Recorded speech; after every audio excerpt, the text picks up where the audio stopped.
जादुई सोने के गाय मोटर बाइक। एक गांव में चतुर करके एक गरीब बच्चा रहता था। वह अपने माता पिता के साथ रहता था, जो रोज की मजदूरी करते थे। चतुर रोज पैदल ही स्कूल आता जाता था। वह बहुत होशियार लड़का था और हमेशा गांव में फैली हुई गंदगी के बारे में सोचता था। गंदगी और प्लास्टिक बैग्स को रोड पे देखकर बहुत गुस्सा आता था।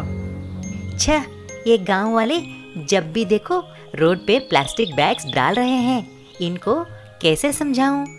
एक दिन जब स्कूल से आ रहा था, तभी उसने एक आदमी को कूड़े से भरा हुआ प्लास्टिक बैग रोड पे डालते हुए देखा। तुरंत उसने ऐसा बोला, सर, ये आप क्या कर रहे हैं? सरकार जितना बोलने पर भी आप सुन नहीं रहे हैं। ऊपर से आपसे फेंका हुआ प्लास्टिक खाकर गाय बीमार पड़ रहे हैं। कितने गाय मर रहे हैं मालूम है? नालायक, तुमको खाने के लिए तो कुछ नहीं है, लेकिन गाय के खाने के बारे में सोच रहा है। अगर तुमको इतना ही चिंता हो तो तुम उस गाय को लेकर अपने घर लेके जाओ और उसे दाना खिलाओ। ऐसा बोलते ही चतुर उस गाय को घर लेके जाता है और उसके माता पिता को सारी बात बोलता है। तभी उसके माँ ने बोली, बेटा, हम रोज की कूली करने वाले हैं। हम इस गाय को चारा और दाना कैसे लेके आएंगे? तुम इसकी चिंता मत करो माँ। मैं रोज स्कूल से आते वक्त जंगल में जाकर इसको कुछ न कुछ दाना लेके आऊंगा। ऐसा ही चतुर 1 महीने तक उस गाय को दाना और चारा स्कूल से आते वक्त लेके आता था। एक दिन अचानक वह गाय एक सोने की गाय की तरह बदल जाती है। चतुर दंग रह जाता है। फिर उस गाय ने बोली, चतुर, इस गांव में कई गाय हैं जो प्लास्टिक खाकर मर रहे हैं, लेकिन तुम एक भले इंसान निकले और मुझे बचाया है। बोलो, तुमको क्या चाहिए? अरे वाह, ये तो चमत्कार है। हम गरीब हैं, इसीलिए हमें कुछ सोना और हीरे चाहिए ताकि हम आराम से जी सकें। तुरंत उस जादू सोने के गाय के मुंह से हीरे निकलने लगे और पीछे से सोने के सिक्के गिरने लगे। चतुर की माँ और पिता ये देखकर बहुत खुश हो गए। उस जादुई गाय को धन्यवाद बोलते हैं।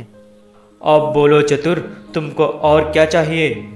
मैं हर रोज पैदल ही स्कूल जा रहा हूँ। मुझे एक जादुई मोटर बाइक चाहिए।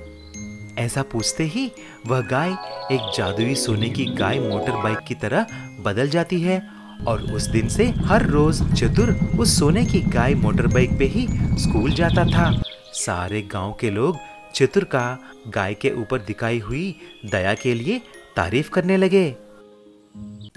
राम कुमार कमला नगर में अपने परिवार के साथ रहता था। वो बहुत अच्छे गोलगप्पे बनाया करता था। कमला नगर के बाजार में उसकी गोलगप्पे की दुकान थी। उसका काम बहुत अच्छा चल रहा था और सभी लोग उसके गोलगप्पों की बहुत तारीफ करते थे। अरे गोलगप्पे वाले भैया, कल मेरे घर में पार्टी है। 50 लोगों का ऑर्डर दे रही हूँ। कल बहुत अच्छी पानी पूरी खिलानी होगी आपको। आप बिल्कुल फिक्र न करें बहन जी, मैं बिल्कुल ऐसे ही गोलगप्पे बनाऊंगा। राम कुमार अपने परिवार के साथ एक खुशहाल जिंदगी जी रहा था, लेकिन अचानक समय ने करवट बदली और कोरोना महामारी के कारण सभी बाजार बंद हो गए। राम कुमार को भी अपनी दुकान बंद करनी पड़ी और वो अपने परिवार के साथ घर में ही बैठकर रह गया। लेकिन वक्त ने फिर करवट बदली। बाजार तो खुल गए, राम कुमार ने अपनी दुकान भी खोल ली, लेकिन अब उसका गोलगप्पे का काम बहुत कम हो गया। उसका गुजारा बहुत मुश्किल से चलता था। लोगों ने गोलगप्पे खाने बंद कर दिए। अरे क्या बात है बहन जी, आज आप गोलगप्पे नहीं खा रही हैं? क्या करें भैया, मन तो बहुत करता है, लेकिन इस कोरोना महामारी के कारण अब गोलगप्पे खाना मुश्किल हो गया है। लोग साफ सफाई और इन्फेक्शन फैलने के डर के मारे गोलगप्पे नहीं खा रहे थे। राम कुमार रोज परेशान होकर घर वापस आता था तो उसकी पत्नी ने पूछा, बात क्या है, आप परेशान क्यों हैं?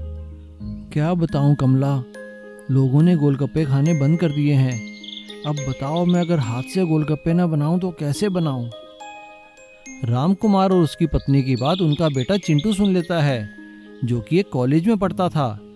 उसने अपने पिता से कहा, पापा आप घबराइए मत, आजकल ऑनलाइन मैंने बहुत अच्छी अच्छी मशीनें बनानी सीखी हैं। देखना, मैं पानी पूरी की भी एक मशीन बनाऊंगा। और चिंटू पानी पूरी की मशीन बनाने में जुट गया। एक रात जब वो सोया हुआ था तभी एक देवी उसके सपने में आई और देवी ने सपने में चिंटू को पानी पूरी की मशीन बनाने की तरकीब बताई। अगले ही दिन से चिंटू मशीन बनाने में जुट गया और 2-4 दिनों में उसने पानी पूरी बनाने की एक मशीन बना डाली और अपने पिता से कहा, पिताजी ये लीजिए पानी पूरी बनाने की मशीन, इसमें आप बिना हाथ लगाए ही लोगों को पानी पूरी खिला सकते हैं। क्या कह रहे हो चिंटू बेटा, क्या ये संभव है? हाँ पिताजी, आप खुद ही देख लीजिए। राम कुमार पानी पूरी की मशीन देखकर हैरान हो गया और अगले ही दिन से उसने वो मशीन अपनी दुकान में लगा ली। आइए आइए गोलगप्पे खाइए, बिना हाथ लगाए सैनिटाइज की हुई मशीन से गोलगप्पे खाइए। सभी लोग उसकी पानी पूरी की मशीन देखकर हैरान हो गए और फिर से गोलगप्पे खाने लगे। अरे शीला, तुम्हें पता है रामू ने गोलगप्पे की नई मशीन लगाई है। उसमें हाथ का बिल्कुल भी इस्तेमाल नहीं है। चलो चलो, बहुत दिन हो गए, गोलगप्पे खा कर आते हैं। ये तो तुमने बड़ी अच्छी खबर सुनाई, चलो चलो। और राम कुमार की दुकान पर फिर से भीड़ लगने लगी और इस तरह देवी माँ की बताई हुई तरकीब और चिंटू की कारीगरी से राम कुमार का काम फिर से चल निकला और वे फिर से खुशहाली की जिंदगी जीने लगे। ये कहानी कुछ साल पहले की थी। लालापुर करके एक गांव था। वह गांव के लोग बहुत ही गरीब थे। कोई भी उस गांव में आता जाता नहीं था। उसी गांव का रहने वाला था कुणाल। कुणाल जंगल से लकड़ी और बांस लाकर उससे कुर्सियां, सोफा और खाट जैसे वस्तु बनाता था। एक दिन वह अपने दोस्तों के साथ बातें कर रहा था। यार, मुझे कई दिनों से आपको एक बात बोलनी थी। हमारे गांव में कई सालों से कुछ तरक्की नहीं है, जैसे कि वैसे ही रह गई है। कोई भी आता जाता नहीं है। हमें किसी भी तरह लालापुर को लंदन जैसा बनाना है। अरे क्या बेकार की बातें कर रहे हो यार। लालापुर और लंदन कभी भी नहीं हो सकती। आराम से रोज की काम करो, पैसे लाओ और दारू पी के सो जाओ। क्या फालतू बातें कर रहा है। उनके दोस्त ऐसे बोलने से कुणाल नाराज हो जाता है। लेकिन उस रात को जब वह सो गया तभी उसको नींद में एक सपना आती है। उस सपने में एक देवता की आवाज सुनाई देती है। कुणाल, ध्यान से सुनो। तुम एक अच्छे लड़के हो, इसीलिए मैं तुम्हें एक रहस्य बोलना चाहती हूँ। इस गांव के बाजू में ही एक नदी है। उस नदी के बीचों बीच एक टापू भी है। उस टापू में जाकर कहीं भी खोदो तो तुम्हें सोना ही सोना मिलेगा। तुम उस सोने के साथ इस गांव को लंदन जैसा बना सकते हो, लेकिन वहां तक जाने का इंतजाम तुम्हें ही करना पड़ेगा। ऐसा बोलकर देवता गायब हो जाती है और कुणाल नींद से उठ जाता है। सुबह उनके दोस्तों को इकट्ठा करके सपने की बात बोलता है, लेकिन कोई भी यकीन नहीं किया सिवाय रुपेश के। यार कुणाल, चलो चलते हैं वहां पर, लेकिन उस टापू तक जाने के लिए हमें एक ब्रिज की जरूरत होगी। तुम चिंता मत करो यार, मैं बांस से ऐसा पाइप ब्रिज बनाऊंगा ताकि हम आसानी से नदी के उस पार उस टापू तक जा सकें। ऐसा कुणाल और रुपेश मिलकर नदी के ऊपर एक बड़ा बांस का पाइप ब्रिज बना देते हैं। यार रुपेश, अभी हम एक जेसीबी और एक ट्रैक्टर को लेके जाएंगे, चलो। ऐसा ही उस बांस की पाइप ब्रिज में से एक ट्रैक्टर और जेसीबी को लेकर उस टापू तक जाते हैं और वहां पर जेसीबी के साथ खोदना शुरू करते हैं। थोड़ी देर के बाद ही अंदर से ढेर सारा सोना बाहर आया। जैसे ही सपने में बोला ऐसा ही हुआ। तुरंत सारे सोने को ट्रैक्टर में भरकर गांव में लेके आते हैं और सारे गांव वालों को बुलाकर बांटते हैं। आओ गांव वालों, आज से हमारा गांव लालापुर नहीं लंदन बन गया है।